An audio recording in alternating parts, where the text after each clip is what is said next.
નમસ્તે અને ગુજરાત વનમાં તમારું સ્વાગત છે.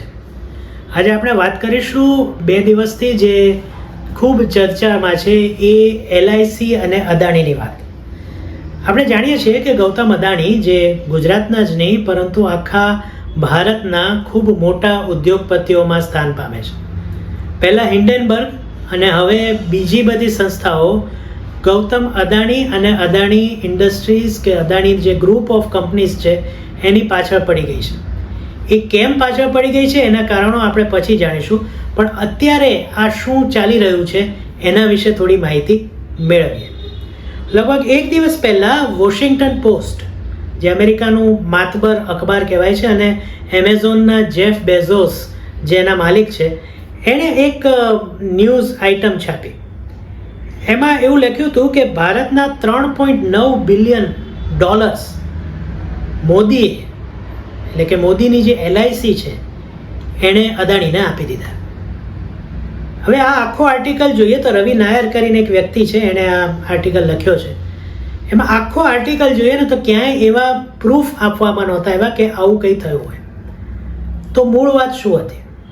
મૂળ વાત એ હતી કે LICએ અદાણી પોર્ટ્સમાં આ રકમ અથવા તો આવી કોઈ રકમ ઇન્વેસ્ટ કરી હતી એના શેરમાં. તો શું LIC આવું કરવું જોઈએ? એટલે શું LIC આપણા પૈસે આ બધું કરે છે? જો LIC પાસે પૈસા મુખ્યત્વે ક્યાંથી આવે છે? જે આપણે પ્રીમિયમ ભરીએ છીએ પોલિસીઝના, એમાંથી આવે છે. હવે આ પૈસા જો એ પોતાની પાસે રાખી મૂકે તો જેની પોલિસી મેચ્યોર થાય અથવા તો જેને એવું કહેવાય કે ભાઈ એવા ઘણા કિસ્સાઓ બને છે કે પોલિસી મેચ્યોર થાય એ પહેલાં એનું મૃત્યુ થઈ જાય તો અમુક વધારે રકમ આપવી પડે છે, હજી એટલા એના પ્રીમિયમ પણ ના આવ્યા હોય. તો આવક સામે બીજી એને રકમ વધારવાની એક જગ્યા તો જોઈએ ને.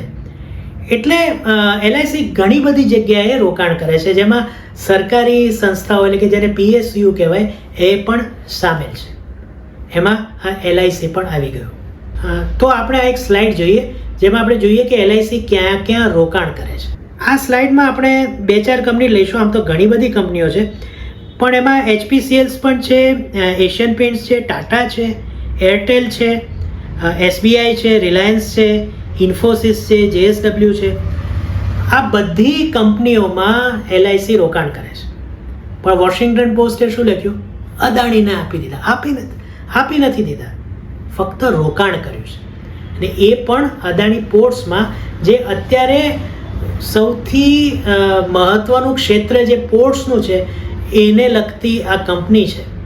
તમે જો તો અદાણીએ હાઇફા પોર્ટને પણ એક આધુનિક રૂપ આપ્યું છે. કેરળમાં, જેમાં લેફ્ટ ગવર્મેન્ટ છે, એણે પણ પોતાનું એક પોર્ટ અદાણી પાસે તૈયાર કર્યું છે.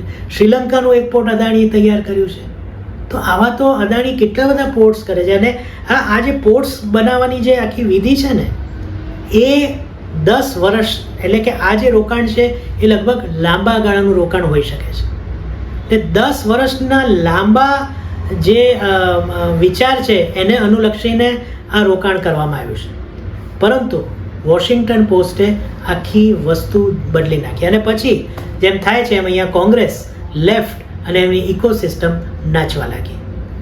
પણ સારી વસ્તુ અત્યારે એ થઈ છે કે આપણા જે દેશના લોકો છે એ હવે સમજી ગયા છે. ખાસ કરીને હિન્ડેનબર્ગ પછી, જ્યારે પહેલીવાર હિન્ડેનબર્ગે, જે એક શોર્ટ કરનારી કંપની હતી, શેર બજારનું જેને નોલેજ હશે એ સમજી જશે, એણે પહેલીવાર જ્યારે અદાણી પર હુમલો કર્યો આવી રીતના, ત્યારે હલચલ જે મચી ગઈ હતી એવી પછી થઈ નથી.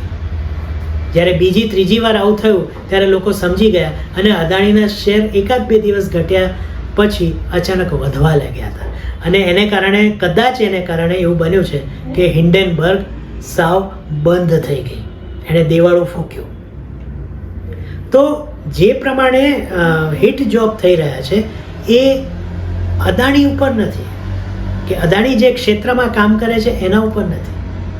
હા, યુરોપિયન દેશો અંબાણી ઉપર પણ આરોપ લગાવે છે કે ભાઈ એ રિફાઇન કરીને રશિયાનું તેલ અમને પધરાવે છે. પણ આ બધા પોસ્ચરિંગ છે, આ બધું કહેવાતી વાતો છે. અંદર તો શું ચાલે છે એ તમને કે મને કોઈને ખબર નથી. બીજી વાત જે મેં શરૂઆતમાં કહી, વોશિંગ્ટન પોસ્ટ એની હિન્દુ વિરોધી માનસિકતા માટે જાણીતું છે. કેટલીક માહિતી જોઈએ એમના આર્ટિકલ્સની જે અહીંયા જોવા મળે છે. Inside the vast digital campaign by Hindu nationalist to inflame India. Under India's pressure, Facebook led propaganda and hate speech. We live streamed his attacks on Indian Muslims. YouTube gave him an award. એટલે આ પ્રકારના, અને હજી તો બીજા ઘણા છે, આપ આ સ્લાઇડમાં જોઈ શકો છો. તો આવું તો કેટલું બધું વોશિંગ્ટન પોસ્ટે આ પહેલાં અને હવે પણ ઇન્ડિયા વિરુદ્ધ, ભારત વિરુદ્ધ કરે છે. આનું ડાયરેક્ટ જે કનેક્શન છે અથવા તો આજે અદાણી ઉપર છે, એ અદાણી નથી પણ ખરેખર નરેન્દ્ર મોદી અને એમની સરકાર છે.